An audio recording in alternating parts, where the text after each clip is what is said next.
Okay, good. So it's recording.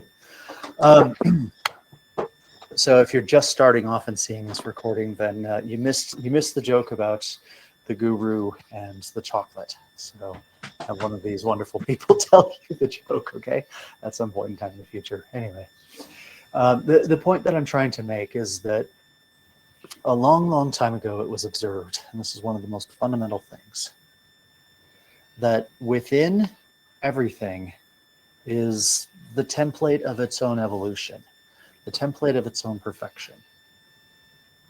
What I mean by that is that if you take an acorn seed, right, or an acorn nut, and you look at that and you don't realize that held within there is the entire code to become an oak tree. Yeah?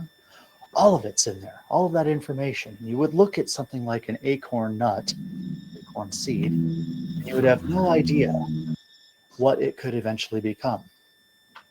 Same thing with an egg, same thing with any kind of seed. This is one of the most fundamental aspects of nature. And so part of a, well, I'll call it alchemy, but I'll preface it with, we probably haven't gotten to what alchemy is yet. And I hope to a little bit by the end of this, and even more so as time goes on. But part of the idea behind the essence of alchemy is to have and carry with oneself an attitude in life where you are after the perfection of everything, right? You're after the evolution of things. And the fundamental attitude held within that is that nature is going to do it on her own as time goes on. But this may be hundreds of thousands, if not billions of years. Well, I mean, take human evolution, for example. How many millions of years has it taken for us to be able to chat like this right now? By the way, I do need to ask real quick. I think I saw Sam sign up for this, and he's not here. Do you happen to know if he's got the link? Yes, yes. He isn't up to it today. Okay, all right, good. So I'm glad we're recording and can have the video available. Yeah. But that's the goal of any kind of what we have in the past called a personal development journey, is the conscious assistance to nature, right? To the natural process, to be able to kind of nudge it along. And we've spoken in the past many times about this idea of helping God in creation, right? How do you help God in creation is something. Well, I think first of all, you have to understand what the purpose is. Yeah? The purpose is, I suppose, refinement or an evolution, of taking something. Now, it doesn't have to be just a personal evolution or personal development journey. It can be in any sort of situation. It can be in a relationship that you have with somebody. It can be in a business. It can be in you're walking down the street and you see a piece of garbage and you pick it up. Yeah? That is an act that is in line with the idea of creation, this sort of cleaning up and maintaining and evolving. Someone said, I think one time, that the whole purpose of this type of journey is to increase the frequency, increase the vibration, increase the, the fineness of this. So going back to the chocolate joke, being able to get to this point, to be able to share something like this with you, has taken me decades of searching and digging and, in some cases, clawing and climbing and all of these other sorts of things, to be able to get to the point where we can not only go back to the origins of something, but like a seed or like an acorn, take something, and it's my plan and hope to be able to bring it into the future, to be able to evolve and to refine it. Now, some of you have an Eamon background, and some of you have no background, and some of you have a fourth way background, and all of this sort of stuff. I mean, there's a lot of backgrounds going on here. But I'm here to tell you that it all began in the same place. Those sorts of things, those kinds of disciplines. And I guess you could say it began in ancient Babylon, because that was the first known demonstration of where people were trying to transform something. Base metals into gold is kind of the analogy that's been propagated for such a long time. But Babylon is where alchemy, the idea of alchemy, which is the art of transmutation, the art of increasing the vibrations of something, began. It made its way to Egypt, or probably developed almost simultaneously with Egypt. Made its way to Greece, made its way into what became of Greece, made its way to China. Yeah, I'll tell you something very, very curious. If you look at kind of the terminology and the practices, and I suppose you could say even the essence of alchemy as it ended up developing in Egypt and in Greece, and then you compare it to how it developed in China, it's almost impossible to say that they're not related.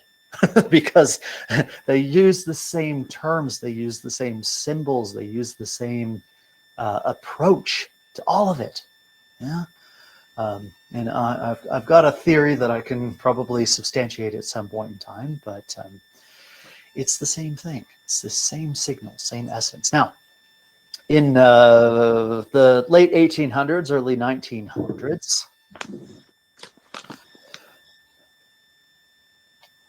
a fellow named Gurdjieff kind of exploded onto the scene, and he had this brand new system where he talked about things like carbon, oxygen, nitrogen, hydrogen, the ray of creation, the natural laws, the law of three, the law of seven levels of development, all of these sorts of things that nobody in the West had ever really heard of, or so they thought.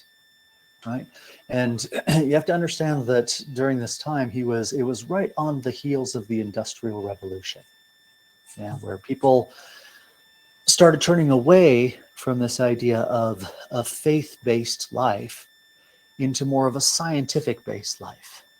You get this push towards, if it's not rational, if it's not scientific, then it doesn't have any sort of foundation.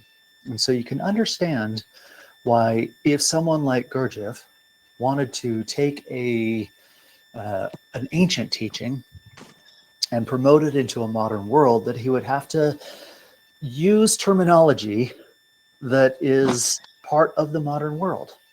Yeah.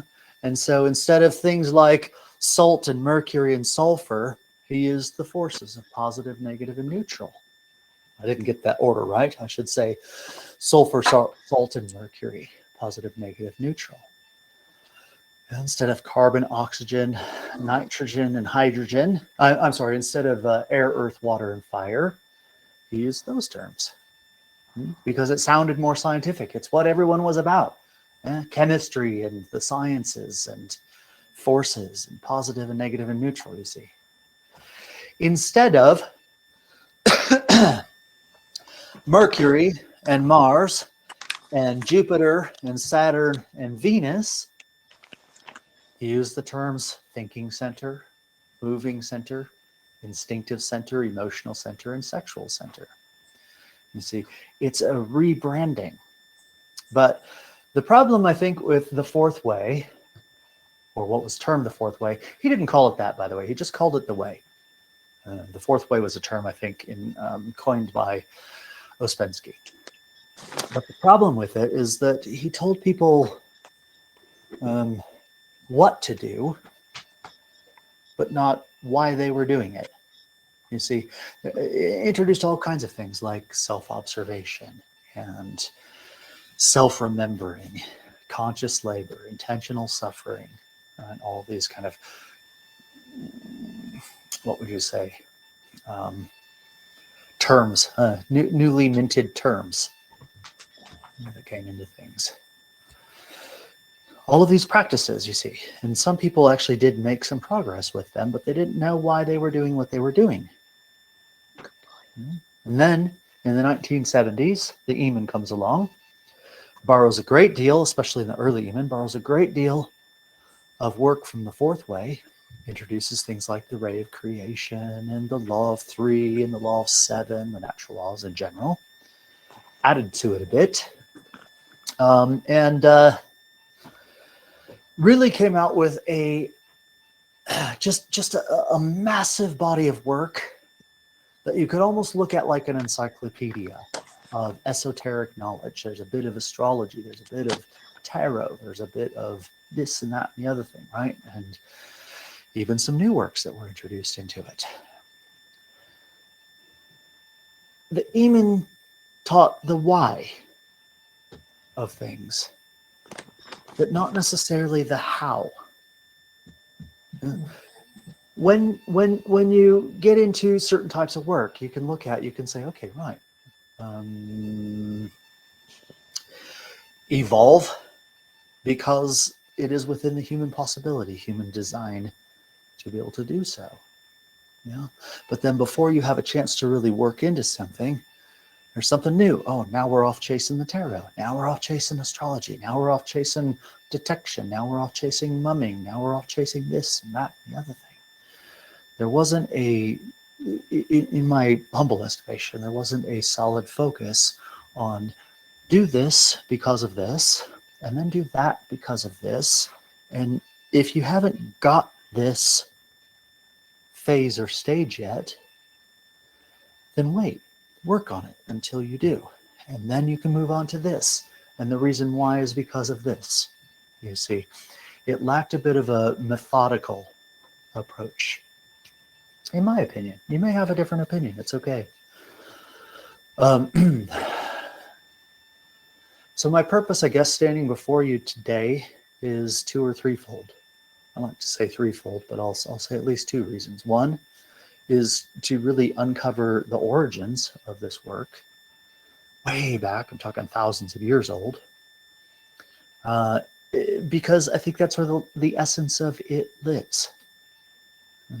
And the other reason is to be able to provide a step-by-step progressive path to be able to actually accomplish something.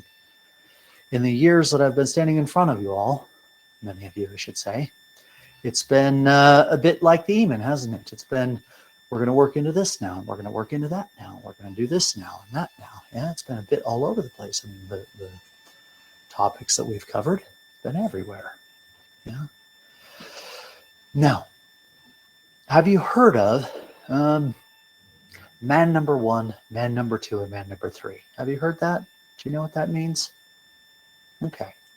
It's in both the Aiton as well as in the fourth way teachings. And it was taught that man number one was basically based in his moving center. He was a man of habit, a man of physicality. Yeah? You can even classify certain religions or philosophies or belief systems along with a number 1, 2, and 3 type of method. Someone who is, I'll take martial arts as a great example, right? It is a spiritual discipline, or at least it can be, but it has a very strong physical emphasis on it. Similar to like Hatha yoga has that, Tai Chi has that, you see, things like that.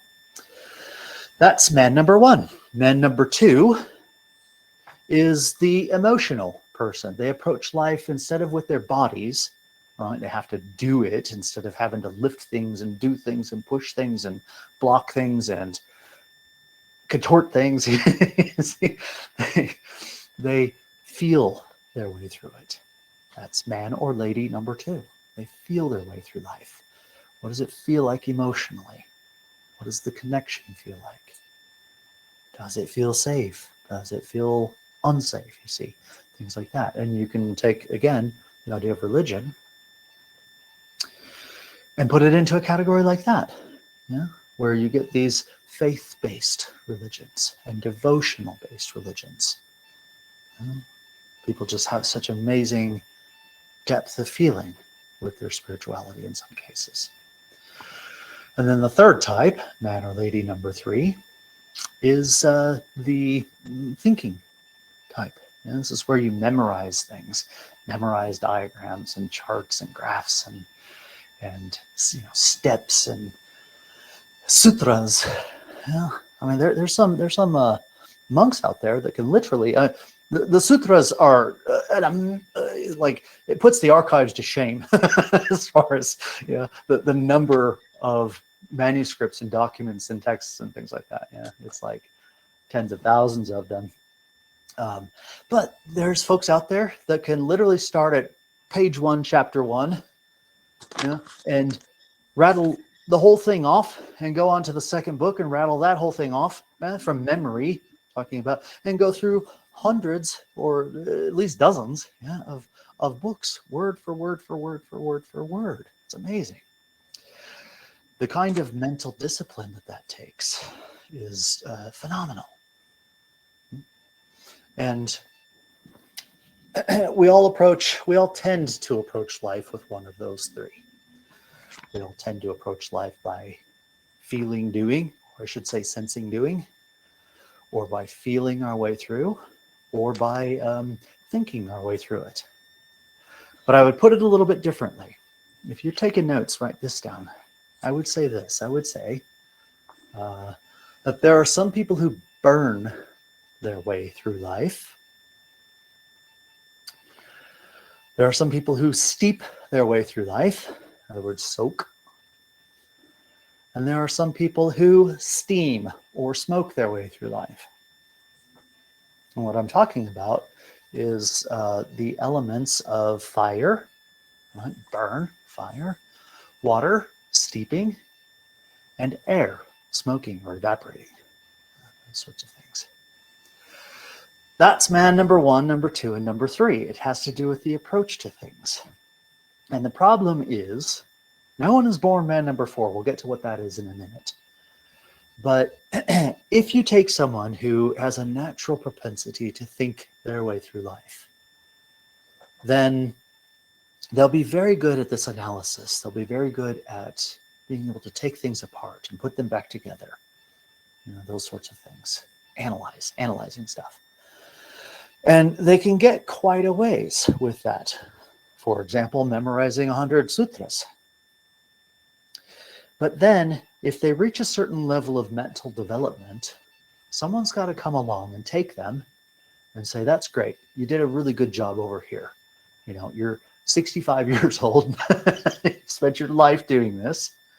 Now it's time to start to work on your ability to feel, your ability to express and sense emotions. And if they have the time, and they spend another 10, 20 years, now they're 85, you see, then they can now think and feel their way. And someone comes along and says, great, wonderful, good job. You can now think your way through things. You can now emote your way through things. It's time to learn how to use your body. It's time to learn how to use your moving center. Take them away to another school, right, where they assume various postures and all this type of stuff. By the time they graduate, they're 120. If they live that long, and that's the problem with a system or discipline that is based on person number 1, number 2, or number 3. There's not enough time in a human life in order to be able to achieve a balanced aspect to oneself. And so what happens is they end up reincarnating and find themselves in a different type of environment, different type of school, different, even just a different ecology, where they get those missing aspects. And reincarnate again to get the next bit of missing aspects. The chief difference between something like the fourth way or something like alchemy is that it works on all 3 of those simultaneously, so that you don't have to spend an entire lifetime or half your lifetime in one mode and then come back and do it in another mode and come back and do it in another mode. It's a bit of an intelligent shortcut, if you will. where you learn the techniques of being able to express all three aspects. Now, this ties in to something called the 7 levels of development. Have you heard of that? 7 levels of development? Yeah, I think we've talked about it a few times. But it starts off with man number 1, number 2, or number 3. And then just like do, re, mi, there's a shock, right? A person is born, you're born as number 1, number 2, or number 3. In alchemical terms, they call that calcination, dissolution, or separation. Calcination means burning. Dissolution means dissolving. And separation is an idea of steaming off something, used to separate. Now, these are just analogies, although you can actually do them in the physical world. Yeah, you can do these sorts of things physically. We'll get to that in a minute. Pardon me. The fourth one is called conjunction. Hi, Sam. There you are. I'll see you. Hey, Sam. The fourth one's called conjunction. Okay, so you've got calcination, which is what? Burning. Yeah, burn your way through life. Like I said, people burn their way through life. Do you know what I mean by that? Right? People that are climbing hills all the time, and they're into racquetball, and they're putting their leg behind their head with yoga, and they're you know what I mean? Yeah, they absolutely have that fiery, I'm going to burn my way through life sort of approach. It's never enough. Never enough. Yeah, right. But it's the same with all three, right? The people who steep their way through life, the emotion, they're into art, right? They have a great appreciation for art, and then it's music, and then, they love to go to the drama and the plays, and they love to pine and opine and poet and all of these sorts of things. Yeah, they love these sorts of things. Yeah? And the people who evaporate their way through life, steam their way, or smoke their way, whatever the case might be. I'm not talking about drugs, right? There are people who smoke their way through life as well, but that's not what I mean.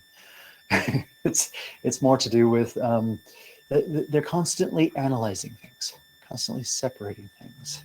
Yeah. They're saying, this belongs in this category, and this belongs in that category, and I did one of these things once. It was more of a public venue, and there was a handful of people that attended. Hadn't spoken with me before, hadn't engaged in a work like this before whatsoever. And this was in a college town, and there sat a young kid, and the whole time he's got this posture, right like that, kind of all leaning back and closed off, and I could tell right away that he was analyzing his way through everything. And then about halfway through, he started saying, what you're saying reminds me of what Descartes said in blah, blah, blah. And this other part that you're saying sounded a lot like Plato's Timaeus. And this other part that you're saying sounded so much like Kant. And so much, like he was analyzing his way through it. Yeah, fair enough. That's how he was designed, right? But he missed the point, you see, but it's okay. It's how he was designed. Man number 4 is never born. There's never been once in all of human history that balanced man, balanced lady has been born. It always requires an ecology. It always requires a certain kind of work. Now, it's been said in the Aiton that Leo was kind of born that way. I know better. I know differently. It doesn't happen. Can't happen. Right? You wouldn't be able to appear here, basically. In any event, that's what this work is about. And so when we use alchemical terms like calcination, dissolution, and separation, you can kind of see this. I've got another camera set up over here, and I'll use it when we get to there. By the way, don't be intimidated by this. I'm going to teach you how to do alchemy in your kitchen, okay? You don't have to get this kind of lab equipment set up and going, yeah? You can even tell people that you've taken up a passion for cooking, yeah?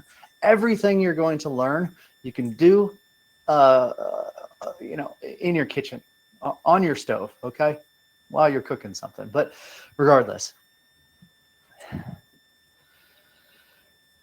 this uses all those processes. I'm going to show you how to calcine, burn something, and have an appreciation for what is actually happening. And not only burn something, right? Because anybody can light something on fire. It's not about that, right? And if you're a really bad cook, you light your food on fire. But it's as you're doing a process like that, physically, I'm talking about over your stove, doing something, burning your food. As you're doing something like that, something is happening inside you. Yeah. I'll give you an example. An idea of, you know how I should have promoted this? I should have promoted this by saying, I 100% guarantee that if you take this course, you'll have more money when you finish it than when you started it. If you follow the steps, I can promise you that. Here's why. I wouldn't have said this in the marketing, right? But here's why. Because one of the aspects of calcination is to get rid of those things in your life that are no longer useful. Yeah. You can literally go through your house and say, have I used this in the last 6 months or year or 10 years or whatever the case might be? And then you go, if you say no, put it on eBay. Someone else will collect it, right? I mean, that's an idea of calcination. The idea of calcination is also with particular types of things that you do in your life, people you associate with, or hobbies, yeah, or habits. Habits is a great one. If you have a particular habit that you don't find useful anymore, you can calcine it. You can burn it off, burn it away.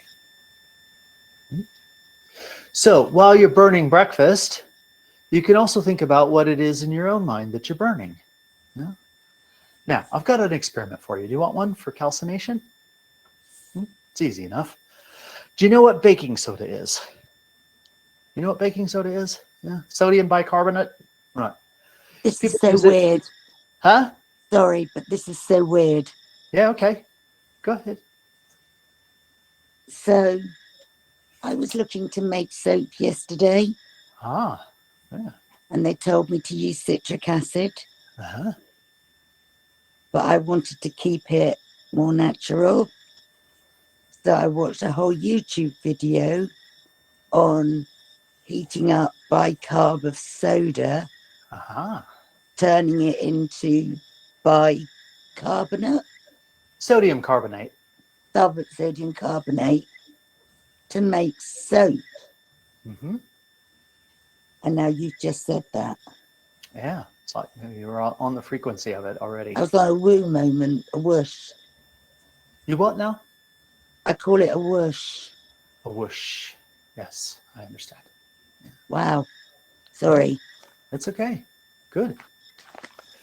Well, if you know what baking soda is and you have some in your house, if you don't have some, go out and buy some. It's like almost as cheap as dirt. It's very, very inexpensive. They use it in cooking because of a natural property that it has, that when it's heated up, what it does is it releases carbon dioxide and water. Okay, so it causes things to rise. It causes like bread and such to rise, along with yeast, but gives it more of a fluffiness. Yeah, if you want to make really fluffy eggs, for example, you can throw a little bit of that in there, and it'll bubble them up a bit. But it has this neat property that when you calcine it, when you burn it, it gets rid of those things. It gets rid of a bit of carbon dioxide. It's not going to kill you. Very safe, carbon dioxide. I mean, don't concentratedly breathe it, yeah, but and it gets rid of water vapor. Try this. Get a pan, preferably a non-stick pan, because it can get a little burned on the bottom sometimes, but get a little non-stick pan, put a couple of tablespoons of sodium bicarbonate, baking soda in it. Put it on a flame. Well, actually, if you want to get real scientific about it, you can measure it. You can weigh it beforehand. If you have a kitchen scale, yeah, weigh the amount that you put in. Let it burn. You'll see a bit of vapor coming off of it, actually, and then weigh it again afterwards. That product has then been calcined. It has gotten rid of something that wasn't essentially part of itself.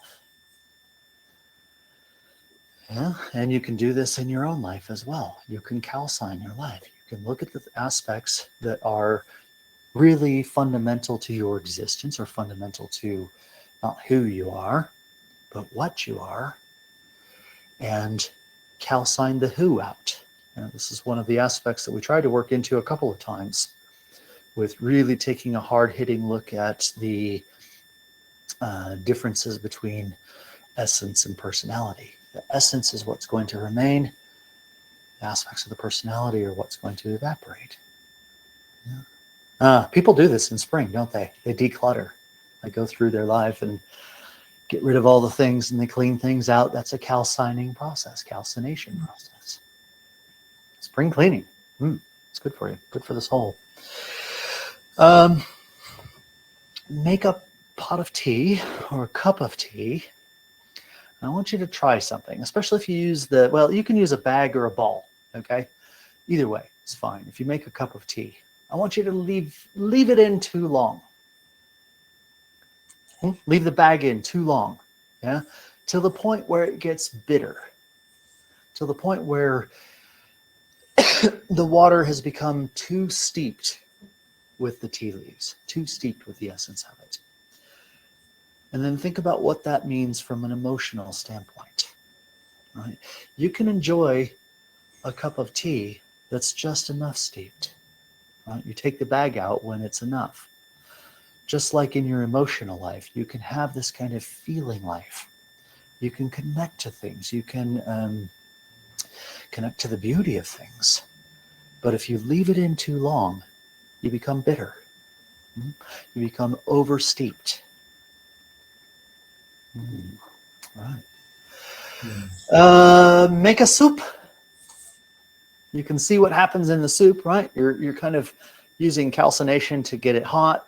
You're using the steeping aspect of the ingredients in the soup, but watch the vapor that comes off of it. If you leave a soup on the stove for too long, it gets too thick, doesn't it?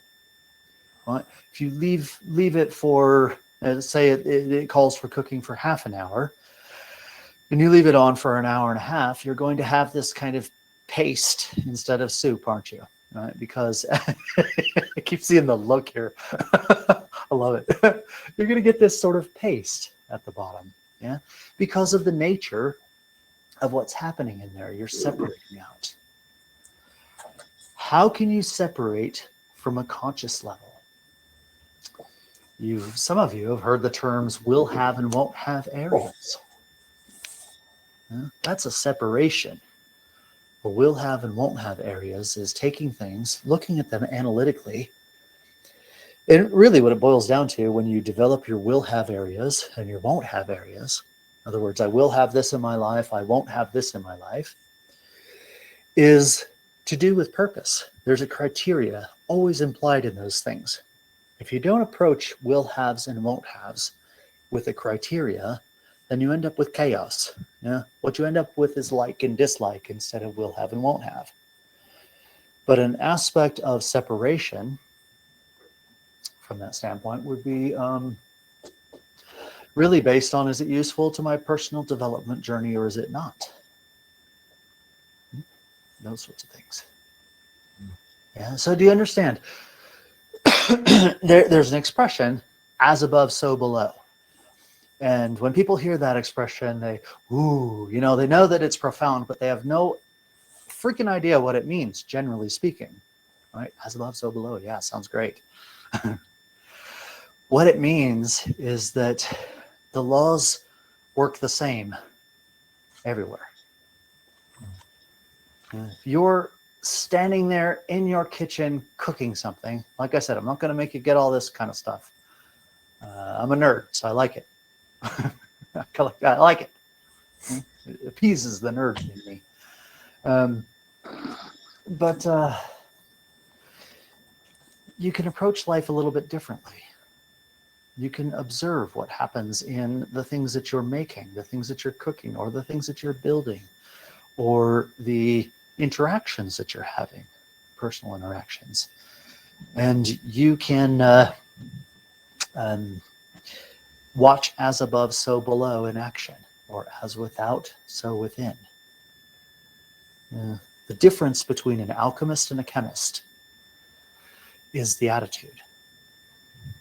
An attitude will forever keep you away from something or forever join you to it, won't it?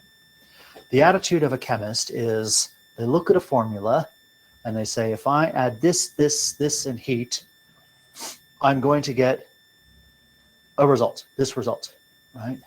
An alchemist, it may not always work. It depends on what they also bring to the table. You know, when you're doing an alchemical process, you're very much a part of it. You're very much a part of the experience or experiment in it. So as you watch, like in this apparatus here, this is called a distillation train, by the way. I'll go through it in a minute if you want. But when you are extracting something like an essential oil, you know, oil of oregano or something like that from it, you're also extracting a certain essence in you. And all kinds of wonderful revelations come about from this. For example, there's just the right number of parts where you could learn the ray of creation from something like this. You've got dough, the fire, ray, the boiling flask, me, which is the flask here. I don't know if you can see it. It's like a bulb. You know? This is also where the organic material goes, by the way, right? Just like it does in the ray of creation. Yeah, me.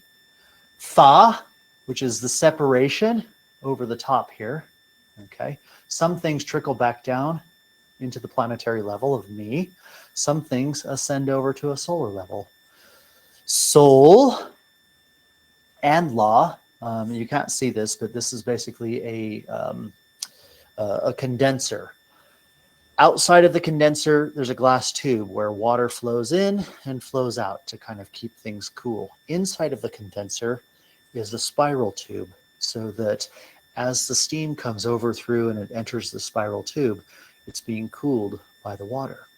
And you can deduce from this what we've talked about many times before, that soul sounds the note of do, right? Because it has something from the outside coming into it, just like the fire is something from the outside. La, the separation. Si, this little spigot here, right? This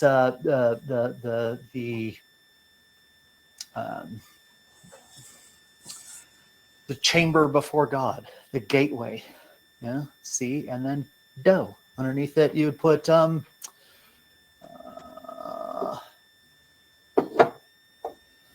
you'd put something else, right? And out of this, what ends up precipitating into this would be the oil.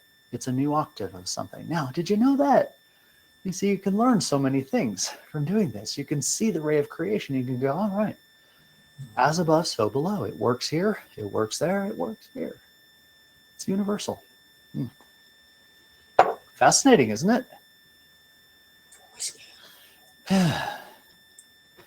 So there is now, and always only has been, a 7-step process. And we're going to break this 12-week program into 5 and 7. The first 5 lessons are just going to be an overview of things that you know or should know or already know, or things that you haven't learned yet, but you should have. That would be my failing. It's going to paint broad strokes on all sorts of things. Yeah, and I'll always tie it back into how you do it in the physical world, but it'll paint broad strokes for you. The next 7 after that, we're going to go over the 7 aspects of a personal development journey, which have been called calcination, dissolution, separation, conjunction, fermentation, distillation, and coagulation. Hannah, I see you taking notes. Do you want me to go say that again? I was going to watch the video and then write it again. Yeah, sure. Okay, that's fine. Fair enough.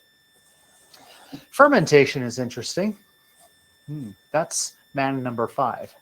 Man number 1, 2, and 3, we've talked about it. Calcination, dissolution, and separation. Man number 4, conjunction. This is when you get an astral body, actually. It's when something congeals in you, something that is a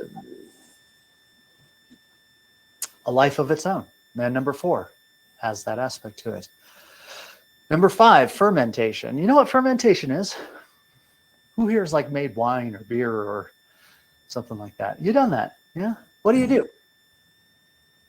You Put add stuff in it. Yeah, you put stuff in it, right? You get put some fruit sugar or in, even some sugar water, right? You can yeast. make yeast. That's the key there. The difference between man number 4 and man number 5 is that something higher, a life, attends him or her. All right, this is the yeast as an example. You get all the ingredients together, right? The grapes, you mash them up, you get the ecology correct, and then yeast is not part of the equation. Yeast has to be added in. It's a life that comes to imbue or interact with the ecology, interact with the person and the processes that he or she has been with, you see. And what happens, it's kind of gross. I mean, you're never going to want to drink again, right? If you realize that that alcohol is the excrement of yeast eating sugar. Yeah. But here's an interesting thing. Now we get into the realms of soul and spirit, you see, because soul is one thing. Mark, you and I have a different soul, right? Enzi, time, Sachin. Hannah, sorry, I didn't mean to leave you out. Yeah, we all have different souls. Just like if I'm making essential oils, for example, oregano is going to be different than mint. Mint is hard to work with. Did you know that? It's so stingy. Mint is so stingy. You'd think because it has such a, such an odor to it that it would be nice, but it's difficult to work with. But oregano yields quite a bit. Rosemary, quite a bit, you see. But they're all different. Just like your soul is different than my soul. Yeah. But the interesting thing about alcohol within the same family, anything that ferments from the vegetable kingdom, the alcohol is going to be indistinguishable. I'm not talking about like brandy versus a wine. I'm talking about the actual ethanol that's created from the reaction of the yeast in that menstruum or medium in there. If you distill that out, it's always just going to be ethanol. And so you can deduce from that that the spirit, okay, Sachin, go ahead, that the spirit is the same for all. So did you know that? Did you know, Enzi, you and I share the same spirit? Not the same essence, not the same soul, but the same spirit. It's exactly the same. Is that like an umbrella spirit? Kind of. It has been divided in humans. You see, with something like birds, or I should say species of birds, or dogs, or whatever, the case is, they share a spirit that is non-personal to them, which is why dogs will always act like dogs. They will always have that same kind of quality. Why?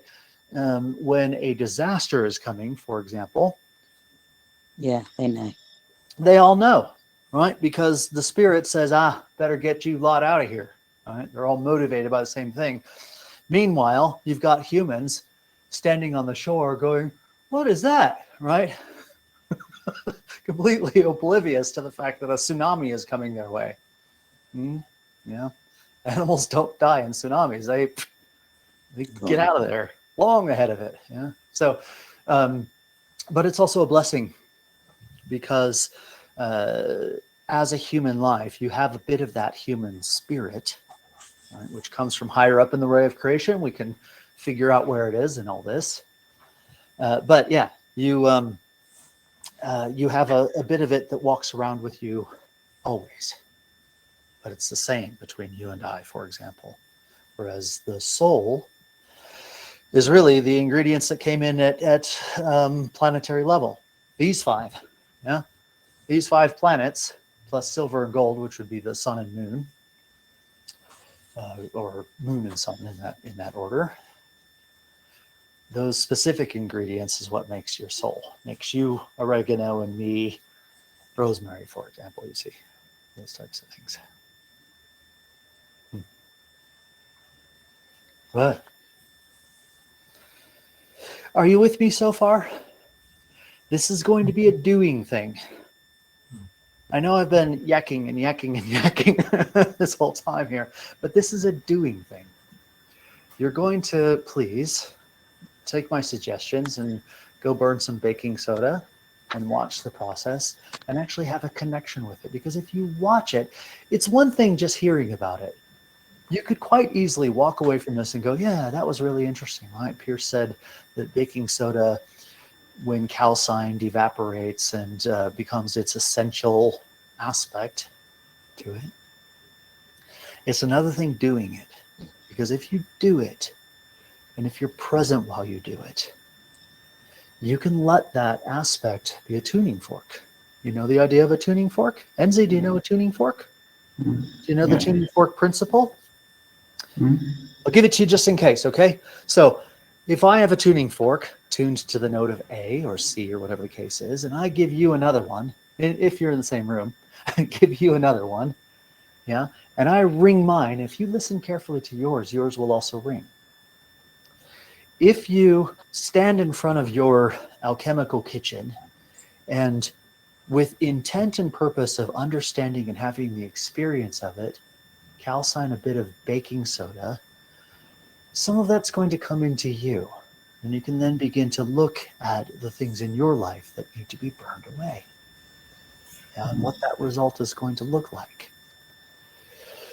This has an advantage over just something theoretical, because over the next 12 weeks, you're going to do things. You're going to get experience in these things.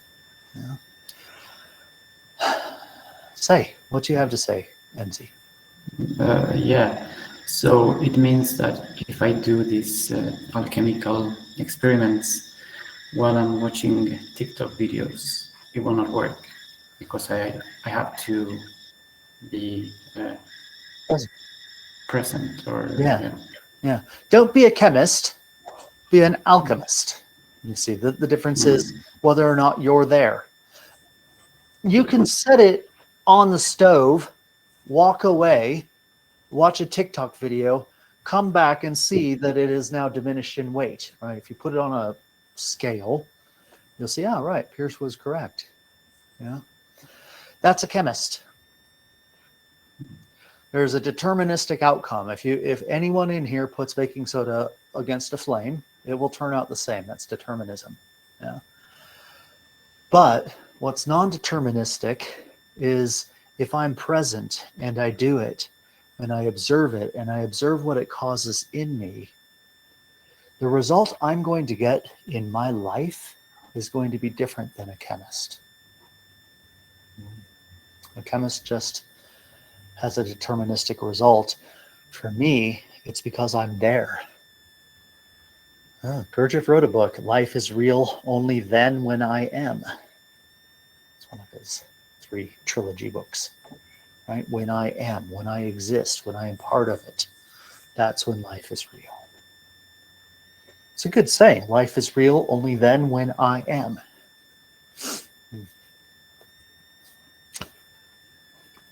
You understand, I know you do. And it's looking more and more like an alchemy lab in here. See, I've got, you have to know things. This is not Halloween decorations. You see, our friend here, right? It's not a Halloween decoration. This is what lives inside you. Did you know that? This is you walk around with one of these. Yeah, and to be able to look at it and, you know, bend its knees and open its mouth and turn its head, and, you know, all of these different things that you can do with something like this. I'm experiencing it. I know more about what lives inside me because I'm holding this, because I'm observing it, because I'm present when I'm observing it. And, you know, to be frank, when you look at something like this and you're actually present, you can't help but also understand your own mortality. Because someday, this is what you'll be composed of. You know, this is the bit of you that will remain for hundreds of years. The rest of it won't, unless you do a certain kind of work for it. That's another practice in this, is the recognition of your mortality, that time is so precious. Yeah. I have a list here. These are things that we're going to try to talk about in the next 5 lessons. Do you want to hear of it? You don't have to write this down, okay? What the system was about. We kind of touched on that as far as alchemy goes and the 7 levels. By the way, I want to say this. By the time the 12 weeks are over, you won't be man and lady number 7, most likely, okay? But you will 100% understand what needs to be done to get there. 100%. All right? That has never been offered before. Seriously, hasn't. You'll know, because you'll do these experiments and you'll be like, oh, right. That's what fermentation is. How do I ferment in myself? How do I attract the yeast of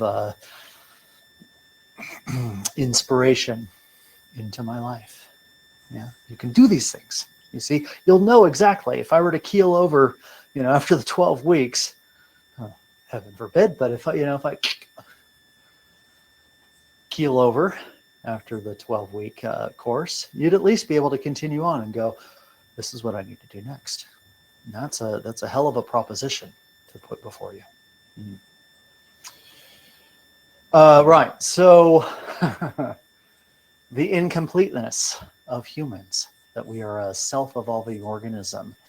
To study the world or to study the outside is to study the inside. It's another thing that we'll talk about and have a little bit. The idea of scale. And we talk about as above, so below. Well, the idea of scale is encompassed in this being the ray of creation as an example. Obviously, this isn't the ray of creation, but the same laws that go into the ray of creation apply here. Scale, small scale, big scale.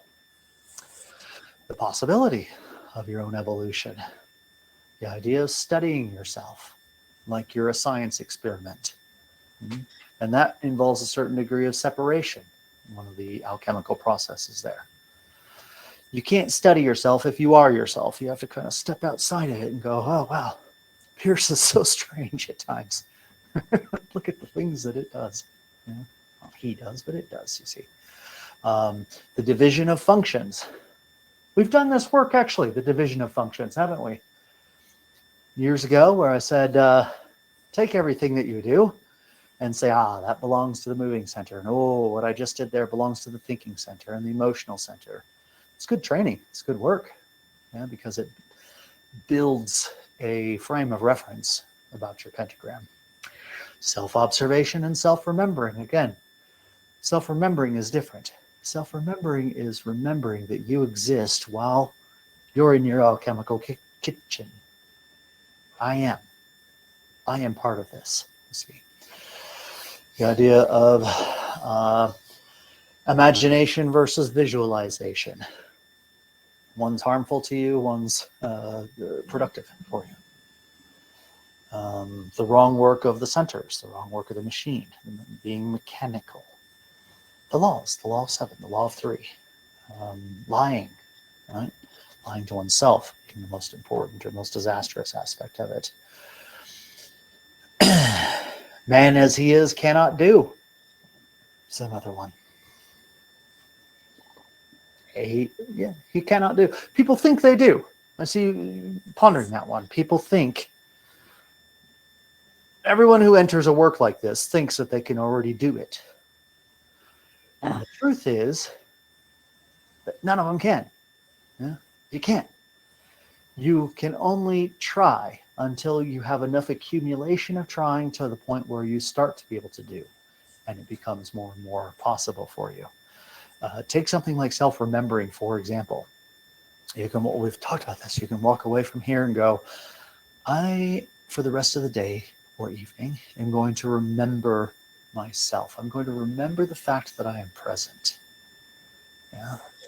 And then the phone will ring, or you'll trip on some spouse will leave a sock on the floor where it's not supposed to be, or whatever the case is. And immediately you've forgotten your aim, and you're now personally involved in whatever happened, the phone ringing or stubbing your toe or leaving a sock or whatever the case is. You see, this circles back to lying, for example, because what you realize is that if you think you can do something, really, without quotation marks, it's not true. You've been lying to yourself. Yeah. And so the next question is, how do I get myself into a position where I can do, where if I set an aim to remember myself for the next 12 hours or whatever the case might be, that I will actually succeed in that? You end up seeing the gap between where you think you are and where you actually are. And that's okay. That's also an aspect of calcination called the dark night of the soul. Have you heard the expression, the dark night of the soul? Yeah. It's when you've hit such a low point in things that everything feels valueless to you. You look around at everything in your life and go like, why the hell bother? Yeah. And then you get, sorry, well then after the dark night of the soul, where they say that it's always darkest just before the dawn. That's right. There's something about hanging on, just stay hanging on a bit longer. Yeah, that's a calcination process, going through the dark night of the soul, because you do realize that your television and that your this and that and that, that all of these things that you look at and go, this is meaningless. You end up finding that one core bit of you that actually is the light at the end of the darkness. That's do you understand? That's calcinating process, isn't it? It's funny, when you sent through that lessons, it coincided with me not knowingly starting to clear out all the things that I did. If I don't need it and I don't love it, it's got to go. And I have boxes upstairs now filled, ready to go to the charity shop. Oh, great. But I hadn't thought it had anything to do with this work, but perhaps it did. Yeah. You can make everything a part of this work. All it would have taken time would be for you to remember yourself in that moment that you're packing things up, and to understand that it's one of these 7 processes. Yeah. The fortunate aspect of this is that it's not going to be difficult to remember. You can memorize 7 things in the course of a couple of minutes, really. I was thinking about writing it on tags. Yeah, sure. Hanging around. I do want to say that not all of it's linear. There are 7 processes, but it's not like first I have to calcine, then I have to dissolve, then I have to separate, then I have to congeal, these sorts of things. It really depends on what you're after. Well, I think if I put a little tag here and there, like a little brown tag, in any order, I can set myself a task of, when I see a tag, I need to relate it to something I've done that day. Yeah, sure. That's great. Just remember yourself when you look at the tag. Then you're in it. It's not just an action. The hard bit. That's the hard bit. Yeah, that is the hard bit. Absolutely.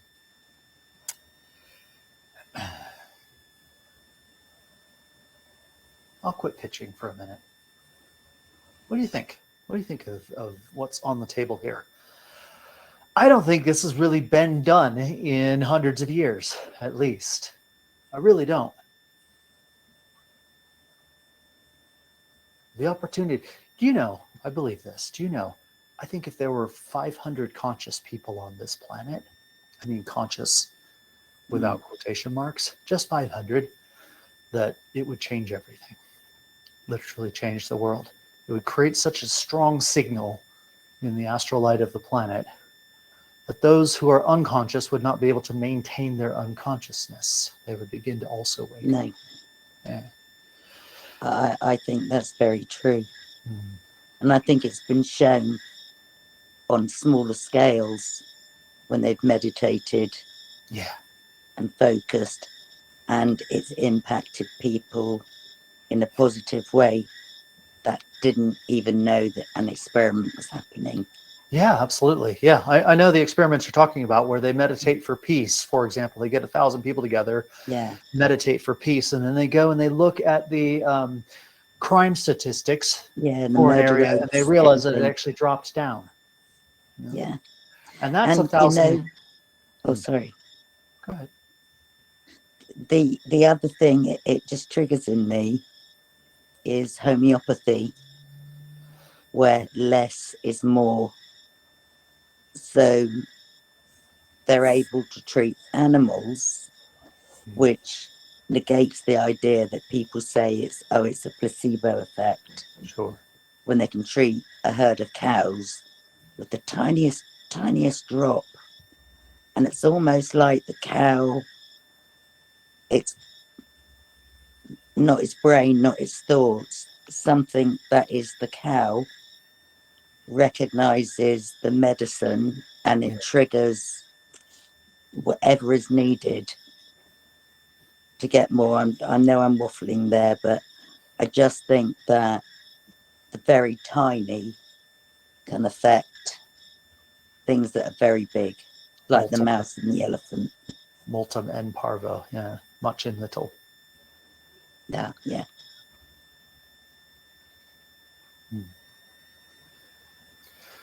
Are you looking forward to the proposition that's before you? I am. Me too. Yeah. Yeah.